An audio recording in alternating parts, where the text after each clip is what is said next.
Most salespeople run their, well, I think they run, maybe they have miserable personal lives and have never been on a date in their life, but they run their sales process counterintuitive to how they would run their process in their personal life. And it kills me, right? Like if you wanted to go out on a date with somebody, the last thing you would call them with is, hey, I'm single and I want to mingle, and I've been out with many women just like you, and all of them love going out on a date with me. If I could just have 5 minutes of your time to explain why it's so fun to party with me, I'd really appreciate it.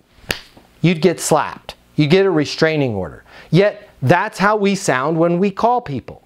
The other way that we sound, and what I was referencing to in that example with Russell, is when people ask us for stuff. It's no different than if you wanted to go on a date with somebody, you calling and going, man, I would really love to know about what's going on with your relationship life. Are you single? Do you like to mingle? I'd like to hear about the other, again, you haven't earned the right. So it's creepy. That person, both in your professional life and in your personal life, and this is why I was referencing the $950 an hour link, is gonna go, dude, it ain't my freaking job. Yet, all of the emails that you get, all of the emails that I get, and all of the emails that most salespeople send, all of their messaging falls down into one of those two channels. If I could just have 5 minutes of your time, I am so convinced that I'm thebomb.com, you're great, we're perfect for each other, let's party. Or, hey, I'd like to learn a little bit about you.